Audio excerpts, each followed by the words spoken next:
राय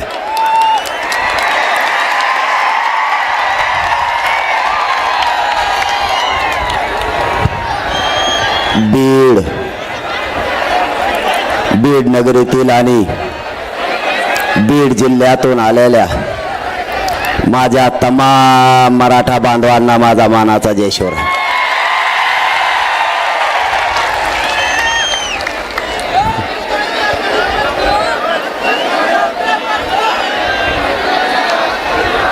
आपण नजर पुरत नाही इथपर्यंत विराट संख्येनं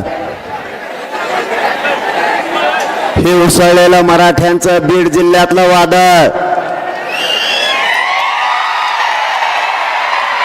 हे मराठे जमलेत. हा आलेला बीड जिल्ह्यातल्या मराठ्यांचा एकजुटीचा महाप्रलय, हा महाप्रलय बघूनच येवल्याच्या एडपणाला संडास लागल्याशिवाय आता राहत नाही.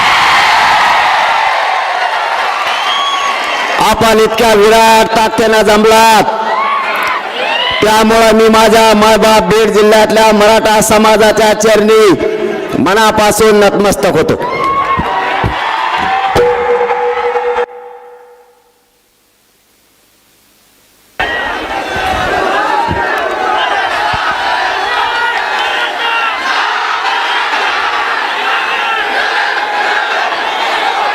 माझ्या गोरगरीब मराठ्यांच्या लेकराला न्याय मिळाला पाहिजे म्हणून मिळेल त्या वाहनानं आलेल्या माझ्या सर्व बांधवांना मानाचा जय शिवराय. मिळेल त्या वाहनाने माझी माता माऊली आली. मिळेल आता अँब्युलन्स पुढे घ्या म्हणते बाबा, त्यांना दिसा नाही. घ्या थोडी पुढे घ्या, का करता आता? घ्या घ्या घ्या घ्या.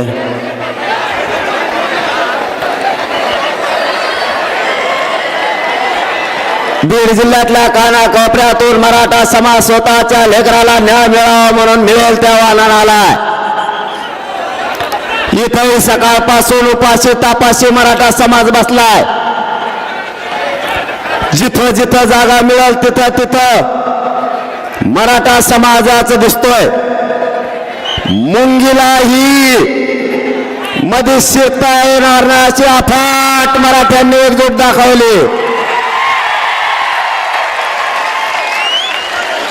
माझ्या मराठा समाजाला शांतता काय असते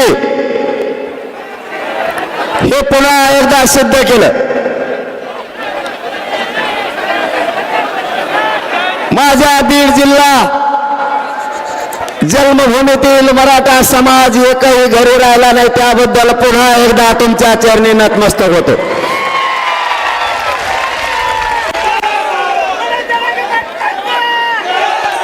इतक्या वेळचे आपण बसलेला असताना आपण पाणी प्यायला सुद्धा जात नाहीत,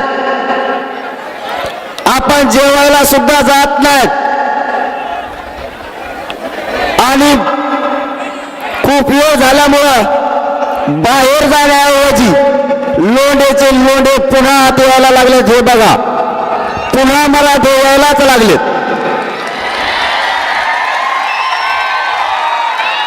एकही मराठा जागा सोडायला तयार नाही.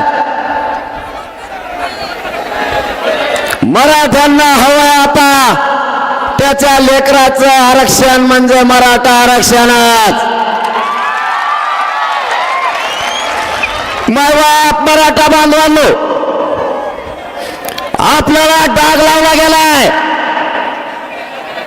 मागची बंद करता कर तुम्ही. यार त्यांना आवाज आहे ना म्हणतात, काहीतरी बघाय बाबा. कुठे गेला मला तर काहीच दिसत ना. अरे ते मागचे बंगून राहिलं भाऊ माझ्या नावाने, त्यांचं बघ काहीतरी लवकर. ज्यांना दिसत नाही त्यांनी फक्त बघा. आरक्षण कसं आणायचं ते, आणि मराठे कसे आरक्षण आणते तुम्ही नुसतं बघा म्हणा. आता ज्यांना आवाज येत नाही ना, ज्यांना तुम्हाला दिसत नाही नका दिसून देऊ, आवाज येत असेल ना मग फजिती करायचं मागत का तुम्ही आवाज कसं काय येणार त्यांना नाही म्हणते ते काय खोटं बोलते एक तर आरक्षण नाही खोटं कसं काय बोलते जेवढा येतं तेवढा आहे का मग काय करता आता एखाद दिवस सांगेन मी तुम्हाला मायबाप मराठ्यांना आपल्याला अर्ध्या घंट्यात सगळा विषय मांडायचा आहे कोणीही आपली जागा सोडू नका आणि जागा सोडणारा बीड जिल्ह्यातला मराठा अजिबात नाही आपल्याला डाग लावला गेला शांततेने असणाऱ्या मराठा समाजाला डाग लावला कोणी म्हणतं आमचे घर जाळले कोणी म्हणतं आमचं हॉटेल जाळलं आमच्यावर खोटा डाग लावलाय यांनी यांचेच हॉटेल जाळले आणि निष्पाप माझे गोरगरीब मराठ्यांचे बांधव तुम्ही गुतवले पण भेणार तो मराठा कसला आणि त्यातले त्यात बीड जिल्ह्यातला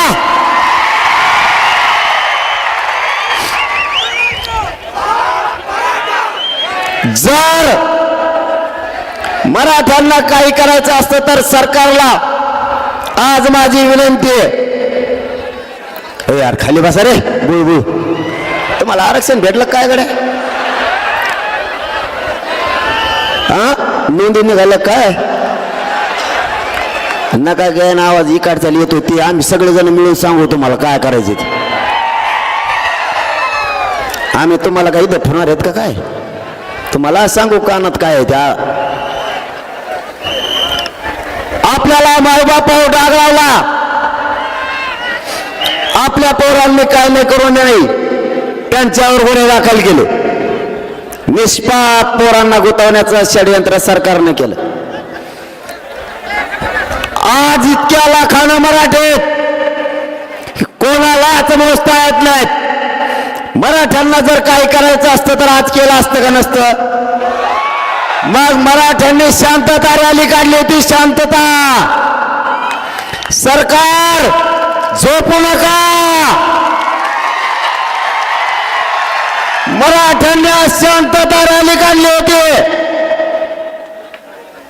मराठ्यांना राज्यात शांतता हवी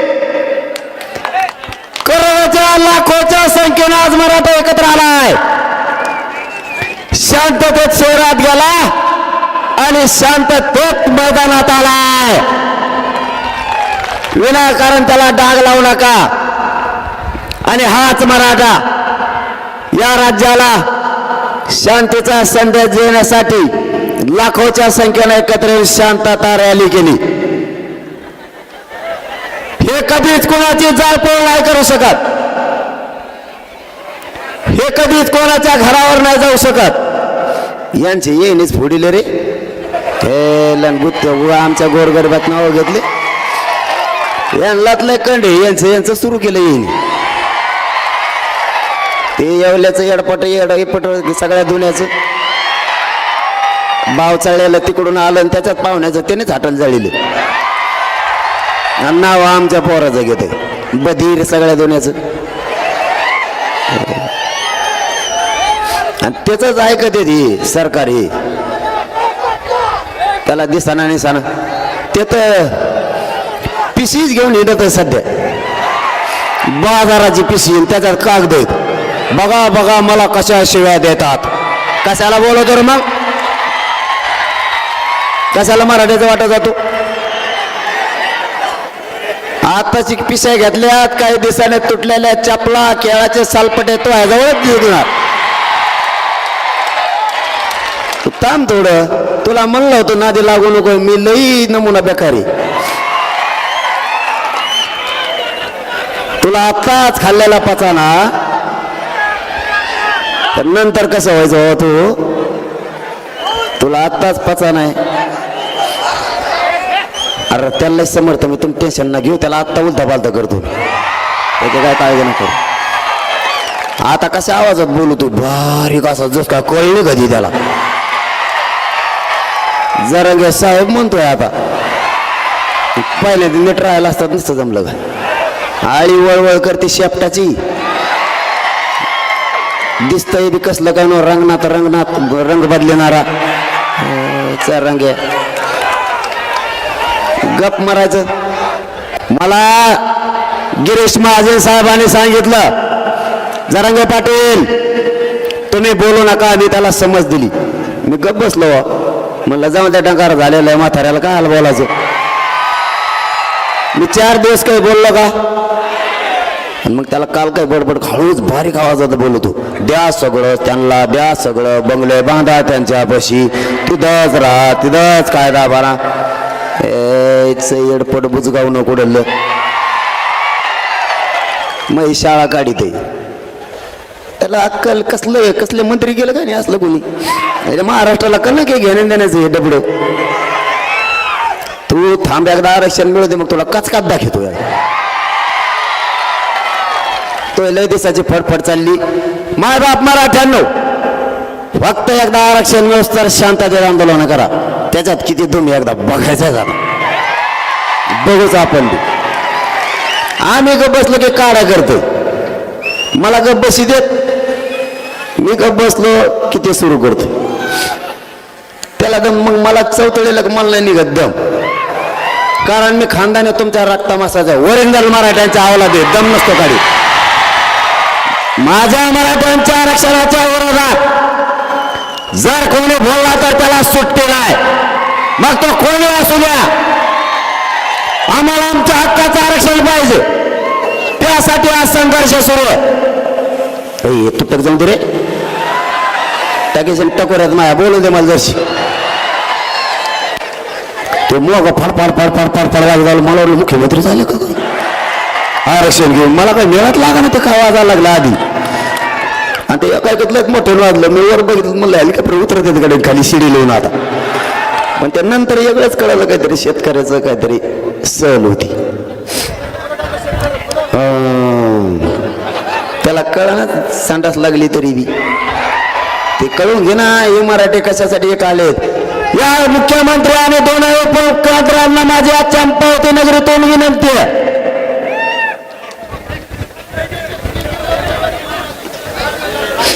सरकार बाजूला आवाज आहे ना त्यांना दिसून दे. लय अवघड भाऊ मागचे माणसं. नेट बंदच होणार नाही इतके लोक असल्यावर.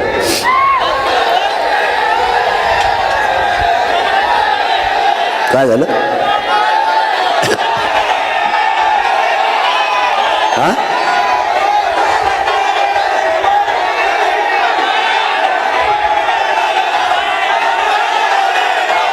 हा थांबा थांबा थोडं थांबा.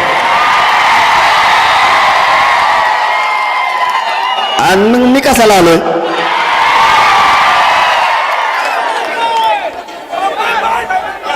दोनही मुख्यमंत्री आणि 2 उपमुख्यमंत्र्यांना विनंती या चंपावती नगरीतून. इथं 1-1 वर्षाचे लेकरं सुद्धा मांडीवर घेऊन माता मायला बसल्यात. इथं 70 ते 90 वर्षाचे आजोबा आणि आजी सुद्धा बसली. आमची सगळ्यांची योजना एकच आहे.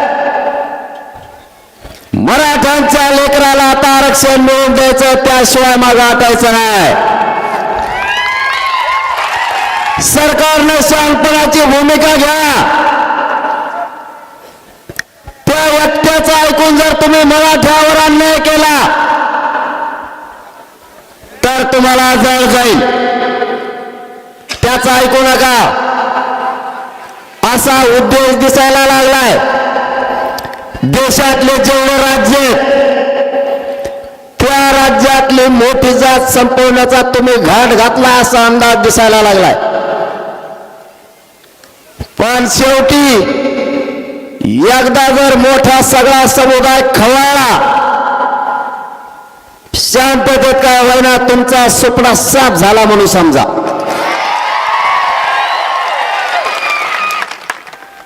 तुमचा राजकीय सगळ्या अस्तित्वाचा सुपडा साफ होईल. माझ्या मराठ्यांना तळपू नका. नवीन पद्धत राबवू नका. तुम्ही एकदा प्रयोग केलाय.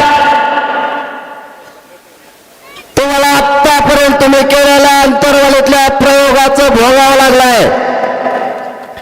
आता सावध व्हा.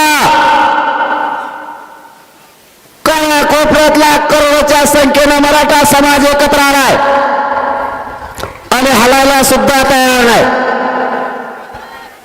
तुम्ही सामंजस्यानं ठरल्याप्रमाणे मराठा समाजाला आरक्षण द्या. त्याचं ऐकून जर तुम्ही मराठ्यावर अन्याय केला तर आता पुढचं होणार आंदोलन तुम्हाला 100% जड जाणार. कारण ही फक्त एकटा बीड जिल्हा आहे, आणखी सगळा महाराष्ट्र भरायचा आहे. जिल्ह्याला जिल्हे आणि घराला घराबाहेर पडणार आहेत. मी सगळ्याला पाणी पाहिजे तर मला पाण्याची काय गरज आहे? मिले निवारण म्हणून आहे. पाणी भाषण उसर पेत नसतो, भाषण झाल्यावर 1.5 घंटा पेत नाही, पण त्याला पाणीच पाहिजे. त्याचा खोटाच उपटेला दुसरा ठोकला. कारण तुमचाच मुर्ग आहे, मी काय लोकच थोडाच आहे. मला परिवारच मानत नाही. लोकांचं उलट आहे. लोक म्हणजे आधी कुटुंब मग बाकीचं. आपलं तसं नाही, आपला उलटा खेळ आहे. आधी समाज आणि मग कुटुंब. हा मराठा समाज माझा मायबाप आहे. या समाजालाच मी मायबाप मानलं आणि ज्या समाजाला मायबाप मानलं त्यांच्याशी माझं लेकराचं आणि माय माऊलीचं नातं झालं. आम्ही माय लेकरं झालो. मग या समाजाची गद्दारी करायला हे आंदोलन उभा केलेलं नाही. यांचा सगळ्यात मोठा प्रॉब्लेम एकच आहे.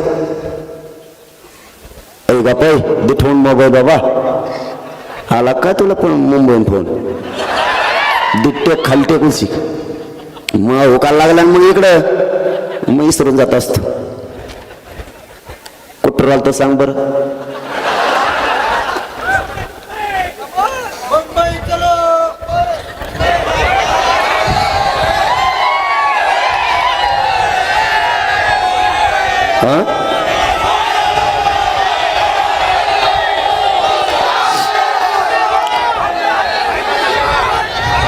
या महाराष्ट्रातल्या मराठा समाजाला परिवार मानलं आणि या समाजासाठी पूर्ण जीवनच अर्पण केलंय. ही तर एकट्या बीड जिल्ह्याची ताकद आहे. तरी अर्धे आम्ही घरी ठेवले. तिथले काम सांभाळायला पुरे जर आले ना आम्हाला सतत चेक करावं लागत. महाराष्ट्रातल्या कानाकोपऱ्यातून मराठा समाज आंदोलनात सहभागी झालाय.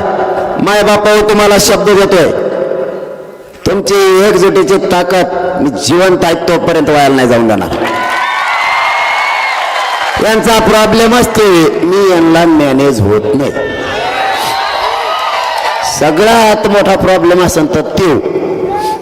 कारण काय झालंय मन पैशात जमत नाही, पदाचं मोह जमत नाही आणि इंग्लिशचं मोह तर कदर झालाय पुरा जमतच नाही. आयला ते म्हणतात मग हे जमत नाही म्हणलं तर मग आरक्षणच द्यावं लागत. काय चुकीचं करतोय मी काय चुकीचं केलं? मी खाऊन जगण्यासाठी नाही आलो. खाऊन जगण्यासाठी तर कोणी पण येतं. या समाजाच्या मराठ्यांच्या लेकराच्या चेहऱ्यावर आरक्षण देऊन आनंदाने हसू बघायचंय एवढं स्वप्न आहे आपलं.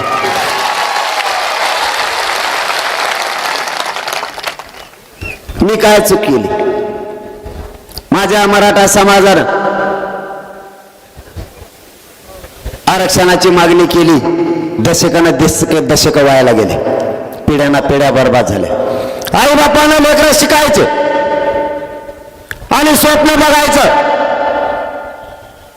माझा लेकरं सुद्धा अधिकारी होईल आणि माझ्या वाट्याला आलेलं कष्ट कमी होईल. प्रसंगी बापानं कर्ज काढायचं पण मुलं शिकवायचे. पैसे कमीच पडले तर आईला स्वतःच्या अंगावरचं सोनंही मोडायचं पण लेकरं शिकवायचे. तिचं स्वप्न होतं माझं लेकरं मोठं होईल आणि हे लेकरं मोठं झाल्याच्या नंतर माझ्या वाट्याला आलेले काबड कष्ट कमी होते. पण आरक्षणाने घात केला आणि 1% हुकलेलं लेकरं घरापर्यंत रडत यायला लागलं. दोघांच्या आई स्वप्नाची राखवांगोळ झाली. दोघांचं भविष्य उद्ध्वस्त झालं. मायबापावर आता सावध व्हा. एवढी संधी आहे मराठ्यांना आरक्षण मिळवण्याची. या संधीचं सोनं करा. आपल्याला आरक्षण 100% मिळते, त्याच्यात काळजी करायचं कारण नाही. देव जर व्हावा तरी मराठ्यांना ओबीसीत आरक्षण मिळणार आणि तेच आपण घेणार. आपल्या नोंदी सापडल्यात. मी माझ्या गोरगरीब मराठा समाजाच्या आरक्षणाची मागणी केली. मायबाप मराठ्यांना ते मला काय म्हणायला लागले माहिती का तुम्हाला? मला ते शत्रू मानायला लागले, मला दुश्मन समजायला लागले. मायबापावर मी काय चूक केली? माझ्या गोरगरीब मराठ्यांच्या पोरांच्या वेदना मानल्या. माझ्या गोरगरीब समाजाच्या आरक्षणामुळे होणारे त्रास मानला. पोरांच्या आत्महत्या व्हायला लागल्यात. कालच आपल्या बीडचा भूमिपुत्र मनुकोर भाऊ सिंगल यांचं बलिदान याच मराठा आरक्षणासाठी गेलं. कवर झोपता सरकार. आमच्या लेकरांचे मुर्दे पडायला लागलेत. बीड जिल्ह्याच्या बलिदानासह या राज्यातलं एकही बलिदान मायबापा एकही वयाला जाऊ द्यायचं नाही. सरकार श्वास घेत आहे. सरकार मराठ्यांचा अपमान करत आहे. सरकार मराठा समाजाची फसवणूक करत आहे. मराठ्यांच्या जीवावर सत्तेच्या गाद्या मिळवायच्या आणि गादी मिळाल्यावर त्याचा लाभ या छगन भुजबळासारख्या द्यायचा.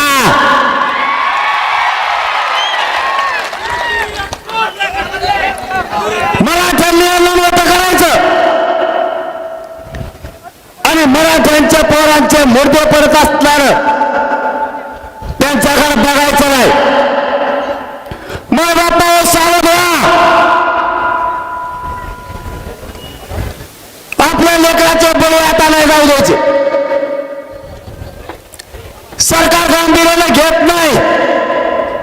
सरकारला वटली घालण्याची ताकद या मराठ्याच्या याला वटली घालल्याशिवाय आता सुट्टी नाही द्यायची.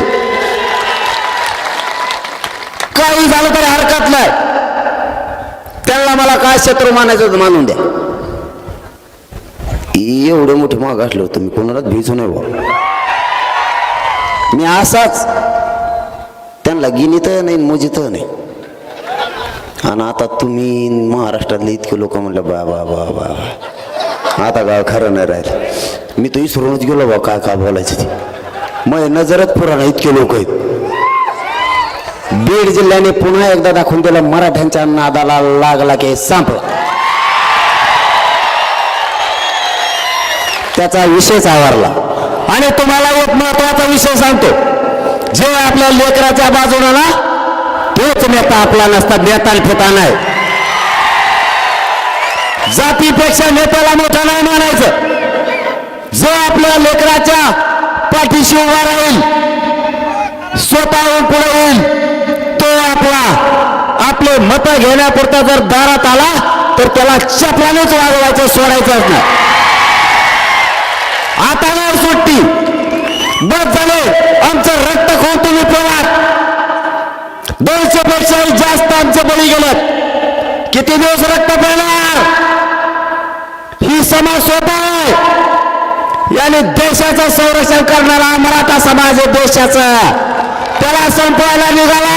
तुमचा स्वप्न साफ करूनच मराठा थांबेल. तसा आता थांबत नाही. आमच्या जीवावर मोठं व्हायचं आणि आमचे पडणारे मुर्दे हसत बघता तुम्हाला लाजा वाटत नाही. तुमच्या डोळे देखता तुमच्या राज्यातलं मराठ्यांचं लेकरू आत्महत्या करते आरक्षणासाठी आणि तुम्ही उघड्या डोळ्याला बघून त्या मदती देता. राज्याचा पालकत्व तुम्ही स्वीकारलंय, एका दणक्यात प्रश्न मार्गी काढायला पाहिजेत. नाटकं कशाला? ज्यांच्या नोंदी नाही सापडल्या मायबाप त्यांना आरक्षण दिलं, जे मागास सिद्ध नाही झाले त्यांना आरक्षण दिलं. मराठा जात मागासही सिद्ध झाली आणि शासकीय नोंदी मिळाल्या तरी मराठ्यांना आरक्षण नाही. याचा अर्थ तुम्हाला मराठा जात संपवायची, पण ही जातीच्या इतकं मुळं खोल गेलेलंही तुम्हाला संपवणार तर नाहीच, पण तुम्हाला कमीत कमी 2 पिढ्या संडास लागून जर मराठे मागा लागले तुमचा कार्यक्रमच संपला. माझी सरकारला पुन्हा एकदा विनंती, मराठा समाजाला आता डोचू नका. तुम्ही पूर्वी अंतरवालीचा प्रयोग केला, पुन्हा पडायच्या भानगडीत पडू नका. यांना काय वाटलं होतं माहिती का तुम्हाला? यांना वाटलं ते माग किशी झाल्या फुकट नाही केलेलं का आपल्यावर, त्या भीते का कोणी परत त्याने दुसरून एक आणखीन डाव केला. सगळ्याला आवाज येतोय का? एकदा सांगा, महत्वाच्या विषयाकडे वळायला लागलो म्हणून म्हणतोय. फक्त 15 मिनिटात जिकडे तिकडे विषय ऐका, येतोय 15 मिनिटात जिकडे तिकडे. तुम्ही सकाळपासून बसलेले मुद्द्यावर यायचं आणि कायला आता कवर बडबड करीत बसायचे. मी तेच सांगणार, तुम्ही तेच ऐकणार. काय करायचं, मुद्द्याकडे यायचं, दणका आणून मोकळून कशाला तापवायचं आता माग. पचपच नको, वचवच नको, घोळून घोळून घोळून घोळून तिथं जेण्यापेक्षा एकदा सरळ सरळ ठोका द्यायचा ठेवून काय करा. म्हणजे मी वेगळं म्हणतोय बरं का, तुम्ही वेगळं म्हणा दिला. त्यांनी पूर्वी आपल्याला घुटायचा प्रयत्न केला, पुन्हा नोटिसा दिल्या. थांबा रे, यार थांबा बाबा, तुम्ही का असा टेम्पो चाललेला का बर का? त्यांनी पुन्हा शांत चित्त नाही का, आता त्यांनी पुन्हा एक डाव रचला. म्हणले आता यांना नोटिसा देऊ. तुम्हाला दिल्यात का? बीड जिल्ह्यात दिल्या, तिकडं परभणीला त्याला बी दिल्या. ते परभणीचे लोक काय म्हणते माहितीये का? ते म्हणते मी शेतात होतो, आपल्या घरचे घरी होते आणि कागद आणून दिलाय. मी रानातून गेलो, मी ते वाचीला त्याच्यावर लिहिलं होतं ट्रॅक्टर घेऊन इकडं तिकडं जाऊ नको, नाही तर जप्त करी. ते काय म्हणला माहित आहे? ते नोटीस घेणारा मला म्हणलाय, ते म्हणला मी आद्यात नाही मध्यात नाही, मी मग शेतात हे, आणि मला नोटीस कमी दिली भाऊ. ते म्हणलं मग मी सगळ्यात पुढे जात असतो. आता बघा परिणाम कसा झाला. किती बधीर वागत येते मंत्री, मला काही मिळत लागा नाही. भेण्याऐवजी लोक तराला लागले. अरे स्वतःच्या लेकराच्या न्यायासाठी मराठे केसी केल्या म्हणून आम्ही मागे सरकणार का? आमच्या लेकराचे मुद्दे आम्ही नाही बघू शकत. आरक्षण हिसकू न चालणार, त्याशिवाय सुट्टीच नाही. मराठा बांधवांना विनंती आहे, तुम्ही मला 17 तारखेला शब्द दिलाय, महाराष्ट्रातल्या मराठ्यानं आंदोलन करायचं, पण शांततेच्या आंदोलनात प्रचंड ताकद आहे, प्रचंड. ते ब्रह्मास्त्र पेलण्याची ताकद कोणाचाच हिंमत नाही, कोणाचाच. म्हणून तर आरक्षण निर्णयाच्या प्रक्रियेत आले. शांततेत, पण बळात आरक्षण घेतल्याशिवाय मग हटायचं नाही. शब्द पाळायचा, मोडायचा नाही, अजिबात नाही. किती तारीख ठरायची तुमच्या अंदाजाने? मुंबईच म्हणतो.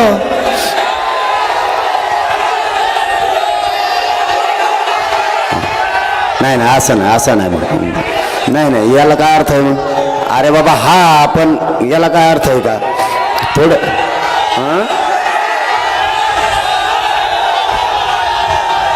हा ना, ते आहे खरं.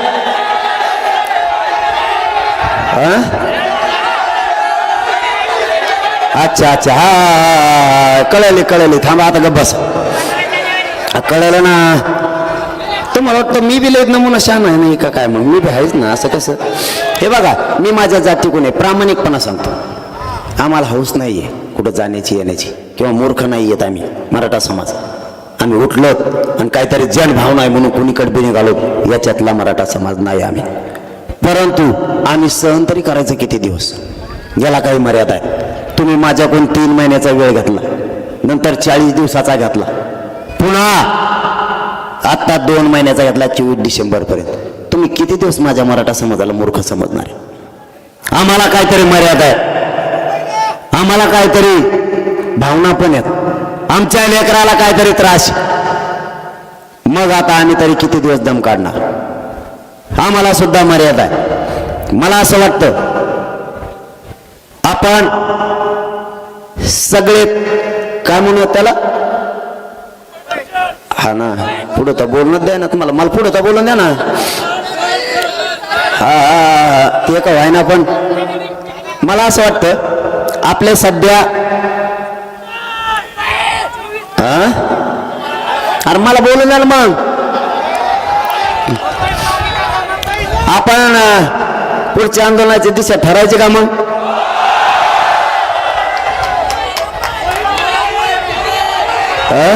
हा दिशा ठरवायची का? तारीख पण ठरवायची का? तारीख आणि दिशा ठरवायची का? पुन्हा एकदा विचारतोय, माय बापाला विचारल्याशिवाय मी काही करत नाही. मग मला असं वाटतं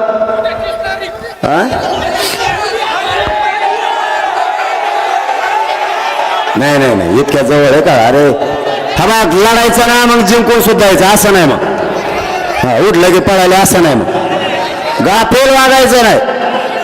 गाफील आणि घात होतो समाजाचा आणि स्वतःच्या आत्मविश्वासाचा सुद्धा. अजिबात असलं नाही वागायचं. मग मी तुमचंच पोरग आहे, फक्त डाव टाकले म्हणून इथपर्यंत यशस्वी झालंय. फक्त डाव टाकले, ताकद नाही माझ्या अंगात, फक्त बुद्धी वापरली आणि त्याला जोड तुमच्या शक्तीची आहे म्हणून यशस्वी झालंय. गडबड गोंधळात माणूस फसतो. माग पुढं बघून चालायचं, काटा आहे का, चिखल आहे का, पाय टाकायचा का, फसत नाही. आणि जेव्हा माणूस फसत नाही तेव्हा जिंदगीत कधीच अपयश होत नाही, कधीच. तयारीला लागा, तयारीला लागा. तुम्ही 15 म्हणलात पण 15 नाही, त्याचं कारण बी सांगतो. आपलं सगळं खरं असतं. कारण असं 18 त्यांनी काय डाव टाकला माहिती का तुम्हाला? थांबा ना, त्यांनी काय डाव टाकला माहिती का तुम्हाला? तुम्हाला माहित नसला तर ऐका काय डाव टाकला. त्यांनी आपल्याला नोटिसा दिल्या आणि त्या मुंबईला 144 लागू केला. किती तारखेपर्यंत? 18 पर्यंत. चला 20 जानेवारी मुंबई आमरण उपोषणाला. आमरण उपोषण मनोज जरांगे मुंबईतल्या आझाद मैदानावर 20 तारखेला करणार. त्याला भेटायला मराठे येणार. आम्ही भेटायला नाही यायचं का? भेटायला येणार नाही का? तुम्ही मला भेटायला कस काय येऊ नका म्हणणार? तुम्ही ट्रॅक्टर दाबून ठेवता. मराठ्यांना दाबणं सोपं नाही भाऊ. आरक्षण पाहिजे, मोकळं माघारी येत नाही दादा. मला एक सांगा, तुम्हाला तारीख पटली का? नियोजनाला टाइम पाहिजे. सगळ्यांनी मनापासून शेवटपर्यंत हातवर करा, नाही तर बदलायला. शेवटच्या टोकापर्यंत, शेवटच्या टोकापर्यंत 20 जानेवारी रोडवर बसलेले हवेवरचे सगळ्यांना तारीख 20 जानेवारी सगळ्यांना मान्य आहे का? फक्त शांततेत जायचं, शांततेत यायचं. आरक्षण घेऊन शांततेत करणार का? हातावर करून मला शब्द द्या मुलाला. मी तुमच्या जीवावर करतोय. मला फसवायचं नाही, मी तुम्हाला कधी फसवत नाही. पुन्हा एकदा हात वर करून सांगा, सगळ्यांनी रोड सहित शांततेत करणार ना? आणि बसा खाली. आता पुढचं नियोजन सांगतो ना मी. हे कसंच आरक्षण देत नाही बघू. हा बघा आता शांतपणे ऐका.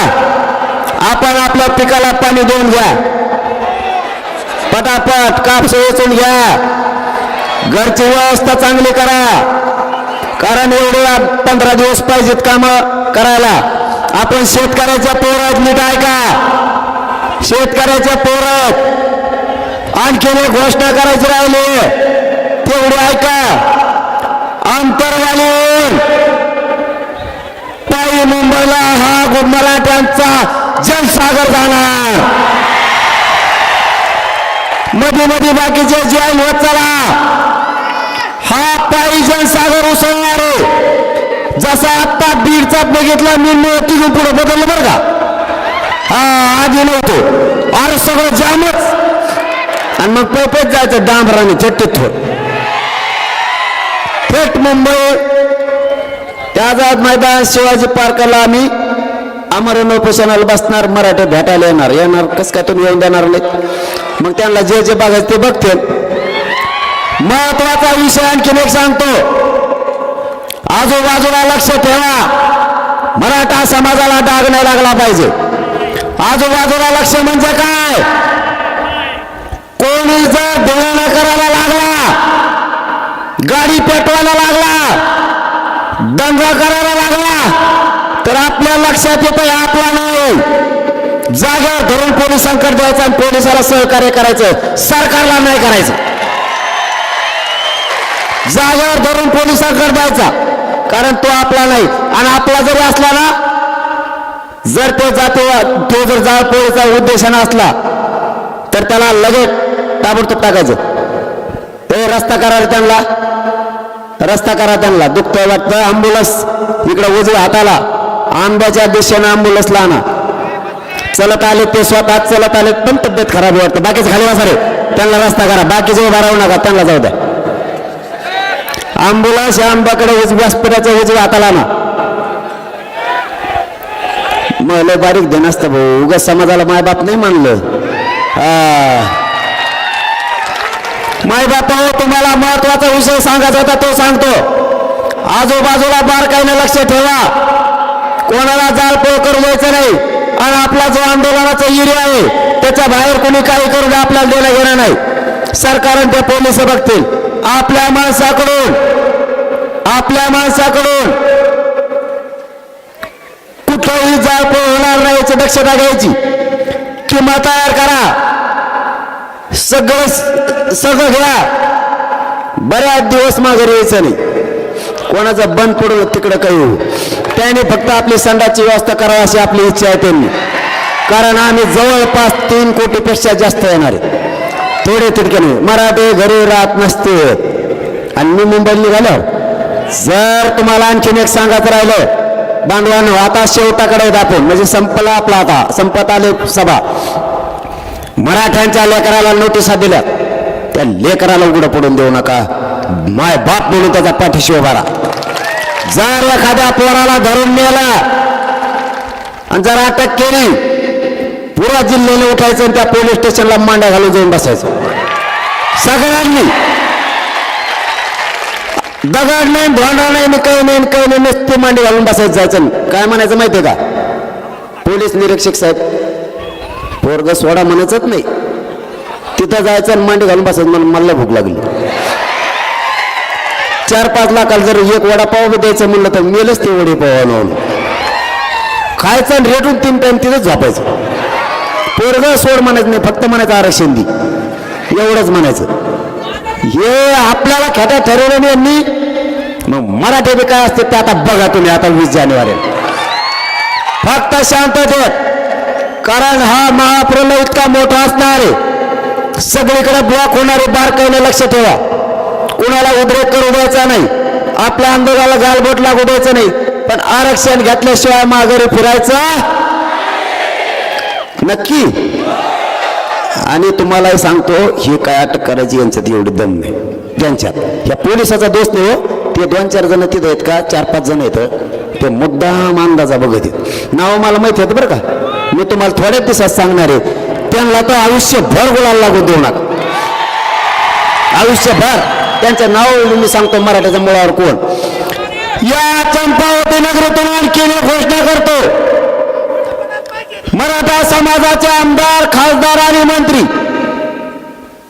या चंपावती बीडच्या नगरीतून जाहीर मराठा समाजाच्या वतीनं तुम्हाला हात जोडून विनंती करतो. मराठा समाजाच्या लेकराच्या पाठीशी उभं राहा. हीच योग्य वेळ तुम्हाला मराठ्यांना साथ देण्याची. जर तुम्ही उद्यापासून मराठ्यांच्या पोराच्या पाठीशी उभा न राहिलात तर महाराष्ट्रातल्या मराठ्याचं घर तुमच्यासाठी कायमचा बंद राहील. सगळ्यांनी ताकदीने मदतीला या. त्यांच्या मदतीला सगळे यायला लागले. तुम्ही सुद्धा ताकदीने मदतीला या आणि मराठा बांधवांना त्याला एकदा सांगा मदतीला ये म्हणून. नसता पुढच्या काळात त्याला दारात सुद्धा उभा करायचं नाही. यामध्ये आणखी दुसरी घोषणा करतो. या बीड मध्ये उसळलेला हा जनसागर आणि महाराष्ट्रातल्या मराठा समाजाच्या वतीनं मधल्या काळात सरकारला काही 10-12 दिवस मिळतात. त्याच्या हात देता आलं तर बघा.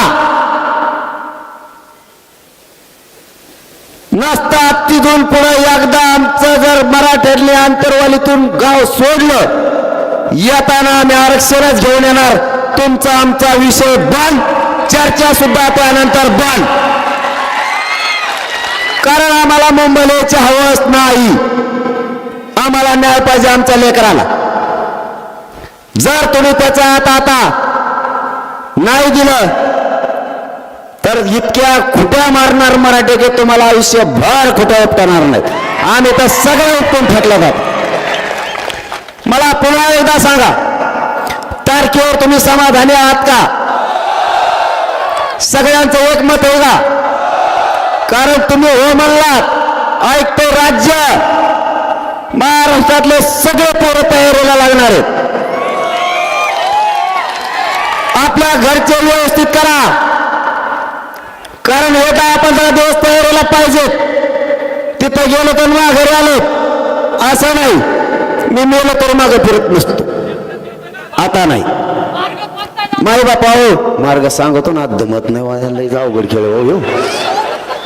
दमच धरीत नाही, दोषी कवी दम निघतच नाही त्यांना, असे तरतराच करतात ते. आणखी एक या बीड नगरीतून सांगतो, कोणीही मराठा आरक्षणाच्या मध्ये खोडा घालायचा नाही. कोणताही पक्ष संघटना यांनी मराठ्यांच्या परस्पर बैठका घ्यायच्या नाही. तुम्हाला हे मान्य आहे का? मराठ्यांच्या परस्पर नाही. आमच्या बैठका इथं चला त्या. मराठ्यांचा पवित्र व्यासपीठ, याच्यावर ओपन बोलायचं, बेताडा फेताडाचा हात नाही. कोणी स्टंटबाजी करून मधल्या काळात आंदोलन सुद्धा नाही करायचं. कोणीच. मराठ्यांच्या संघ चला, मराठ्यांच्या सोबत चला. वेगळे पण दाखवू नका. तुम्हाला काय सिद्ध करायचं 2-4 टक्कूचे घेऊन? माझ्या बाप दादा मराठ्यांच्या पोराचं वाटोळ झालंय. आता तुमचं नाटक सगळ्यांनी बंद करा. मराठ्यांचं कल्याण करू लागा. मराठ्यांच्या सोबत राहा. इथं कोणी नेता फेता नाही आणि कोणी नेतृत्व नाही. मी बी मला मानत नाही. नसतात मग हवात उडाला असतो नसतो. मॅनेज फिनेजला माझ्याकडे येत नाही. ते लय टेन्शन घेतात फुल. आता फुल टेन्शन आलं असं त्यांना. फुल तारीख केली म्हणलं बा म्हणतात लयच बेकार केला कार्यक्रम आता. आणि मी एकदा मुंबईला जाईल म्हणलं ना, तुम्ही माझे माय बाप आहेत, मी तुमचा पोरग आहे. शब्द बदलतो का मग? आता 20 ठरली म्हणजे ते रोड आता पुशिलेच म्हणायचे सगळे. दाना दाना दाना दाना दाना दाना. फक्त शांततेत काना निघायचं. कारण आपल्याला काय करायचंय ते सांगतो. हे बघा आणखीन प्रामाणिकपणा आहे आपल्या डोक्यात. नाही मार्ग 2-3 दिवस सांगून आता ते शोधा लागेल कुंकडून जायचं, कसं जायचं, कोणत्या बाजूने गेल्यावर जास्त बघायला मिळतात. इकडच्या बाजूने गेल्यानंतर खूप छान दिसतं, ह्या बाजूने गेल्यावर खराब दिसतं, तिकडून नको. इकडच्या बाजूने गेल्यानंतर खूप सुसज्ज आहे, ती बैल बघायचं आपल्याला. ते नाही का ते लयच पळतो तो लयच बेकार दिसतो कसला काय त्याला आपण बघू नाही का. मग आम्हाला उपोषण करू नये का मुंबईत सांगा बरं. हा मग उपोषण मुंबईत करून द्यायचं नाही का आम्हाला तुम्हाला. मग आणि हे लोक भेटायला येते ना, आता मग त्याला येऊ नका म्हणता का.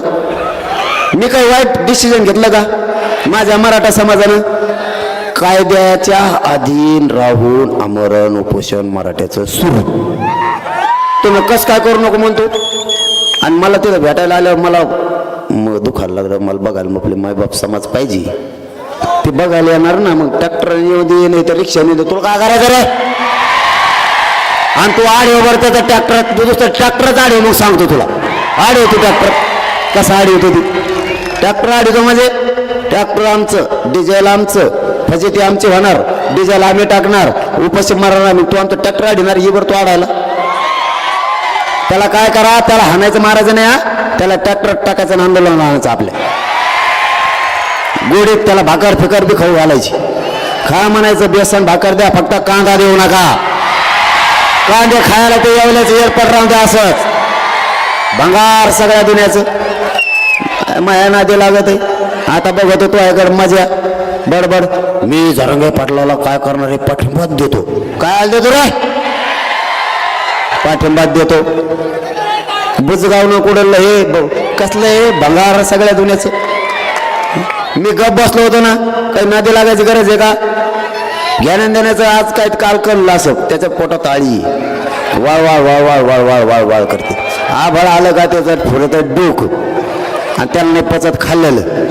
ती बसला का उठतच नाही असं त्याचे लोक सांगत येत. मराठ्याचा नादी लागल्यावर कायमचं त्याच्यातच बसा लागत. शहाणा होय, आमच्यापासून लांब जाय. मराठ्यांचा नाद करू नको.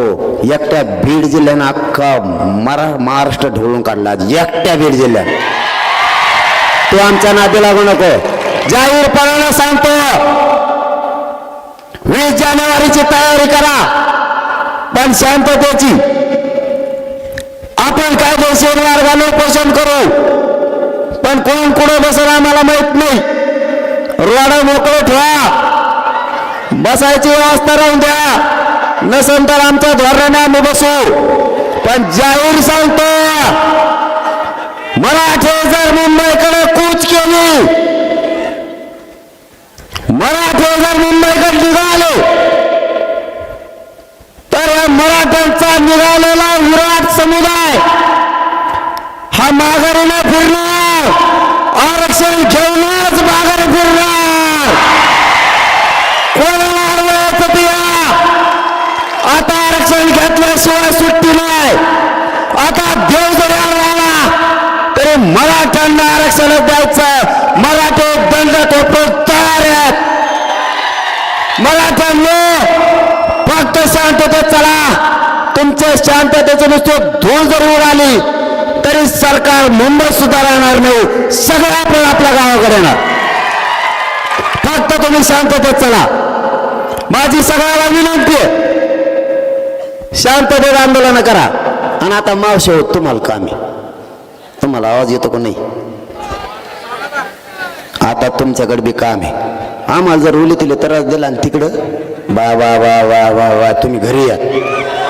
भांडणं कसं खेळायचं तुम्ही नळावर भांडेन हानी भांडच हानीन म्हणून तिथं. आम्ही तुमचे पोरं तिकडे आहेत. आता मथुरा बी जाणार आहे तुमचं आता तिकडं आम संगच. आणि मथुराला बी नेणार आहेत. आता तुम्ही जर तिकडं पोराला काही धक्का लावत शकत नाहीत आता. कारण 5 कोटीच्या नादी 6 कोटीच्या नादी लागणं मग ते इटा राहायच्या नाही. त्याच्यामुळे ते काय भानगडीत पडायचं नाही. पण पडले कदाचित तर का करायचं, आमदाराच्या मंत्र्याच्याच घरी जाऊन बसा. तुम्ही सगळ्या मेल्या म्हणा. तू काय आला चप्पल काढता का नाही. आमच्या पोराला तिकडे त्रास द्यायला लावतो आणि तू इथं राहतो. तो आसामलाच गेला पाहिजे, मध्ये राहिलाच नाही पाहिजे. तुम्ही इकडची बाजू सांभाळा आणि तिकडची बाजू सांभाळतो. लढाईत जिंकायचं यावेळेस. आता कस काय पोराचं वाटोळं करतात बघूच. आता हा, यांच्याकडे किती बळ एकदा मराठ्याला बघायचं आता काढून द्यायला बाहेर. यांनी लय लपून ठेवलेले कुठं कुठं काय काय ठेवलेलं ना. यांना यांची शक्ती मराठीच आता बाहेर काढणार. दाखवाच म्हणा तुम्ही आता. नसता सरकारनं गुपचूप शांततेत आमच्या सोबत राहायचं आजच्या सारखं. मला एक प्रामाणिकपणानं सांगा, आज बीड जिल्ह्यात किमान 12-13 लाखापेक्षा जास्त लोक आले असतील. एका तरी पोलिसाला त्रास झाला का? मग तुम्ही मराठ्याला डाकच काला होता. पोलिस निवांत बसून होते, मी बघितलं. काही येड्या बाबळे खाली होते, काही लिंबा खाली होते, निवांत बसून होते. काही त्रास झाला का? मुंबईला जर पोरं निघाले मागणीसाठी यायले, त्रास देऊ नका, शांत राहा. संघ चला वाटल्यास भाकरी आम्ही देतो, आम्ही रेटून घेणार आहेत आभारी संघ. ट्रॅक्टर नेऊ नका म्हणजे मग भाकरी काय नेतो म्हणा. तो आज घरी जेव म्हणून ना, ट्रॅक्टर नेऊ नका, त्याच्यात तिथे जाऊन द्या आपला मोर्चा मुंबईत घाल म्हणा खाऊ आम्हाला. आता चाल, मी तर उपाशीचे, मी तर उपोषणच करणार आहे. कारण त्याच्याशिवाय ठेपायला नाही. गनिमी काव करायला आपल्या संघ. आपल्याला काय तर गनिमी काव करावं लागू का नाही? तरी आतलं काही सांगितलं नाही मी त्यांना. आणखी मी आतलं सांगत नसतो. तुम्ही आम्हाला सांगितलं का 70 वर्ष फसले की नाही तुम्ही आम्हाला गोड बोलू. आता मग आम्ही गदली सुतळीक वाटलो का मराठी तुम्हाला? जर मराठ्याच्या पोराला नोटीस दिली तर काय होतंय? जर बाप म्हणला ना पोराला, तू आज लग्नाला जाऊ नको, शेतात जाय. हे काय करतं? बैल घेतं शेतात जातं, वसा लग्नाला जातं. ते म्हणतो आमचा नाम्या तिकडे दिसत नव्हता, कसं काय लग्नात आला?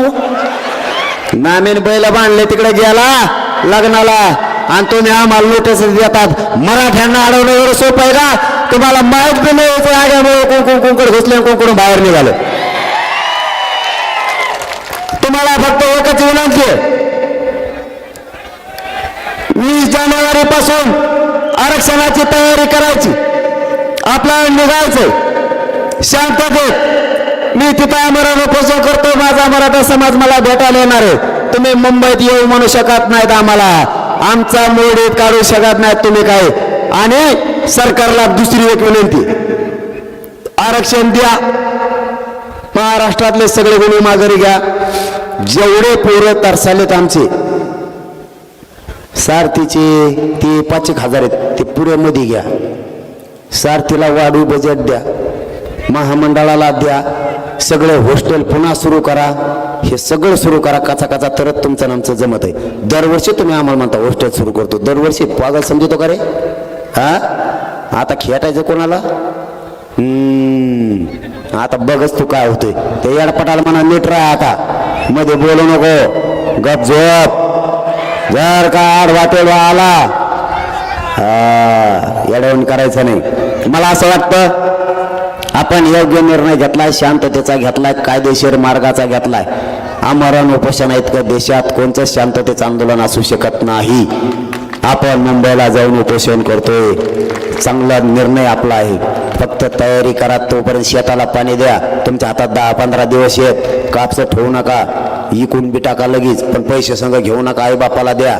बिगर पैशाचं जायचं काना काना, पैसे खर्चायचे नाही. एक कोणाला सोनं काही असलं तर घेऊ नका. मोबाईल संग घ्या, फक्त फोन फक्त नीट लावा, नाही तर मग काही वेगळेच लावतात. नीट राहा. रोडने जिथं जागा मिळाली तिथंच काचकाटून झोपायचं आणि तिथंच खायचं. त्यांनी नुसते जाताना धुराळा बघून ते म्हणलं पाहिजे मुंबईला यायच्या आत आरक्षण द्या गाड्यानं. हे लयच बेकार कार्यक्रम दिसायला लागलाय.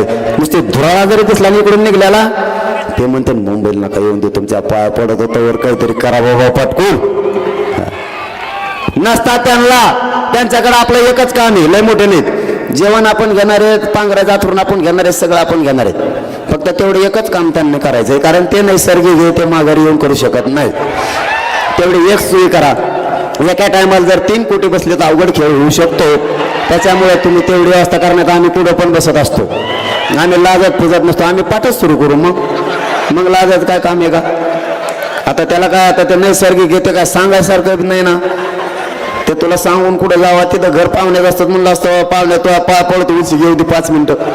पाहुणे नाही आमच्या तिकडं कोणी, मग जातो कुठं इतके मोठे बसतील कुठं तेवढी एक व्यवस्था करून ठेवा आणि तुमचं आणि सरकारचं आणि मराठ्यांचं प्रेम असंच राहू द्या. तुम्ही आड येऊ नका. तुम्ही आमच्या सोबत चला, आम्ही तुमच्या सोबत चालवतो, पण येताना आम्ही आरक्षण घेऊन येणार आहेत. मनोज जरांगे आणि हा मराठा समाज बिना आरक्षणाचा माघारी येणारच नाही. धन्यवाद. जय जिजाऊ, जय शिवराय. हॅलो. राष्ट्रगीताने सभेची सांगता राष्ट्रगीताने होणार आहे. राष्ट्रगीतासाठी आपण उभं राहायचंय. प्रेम सावधान.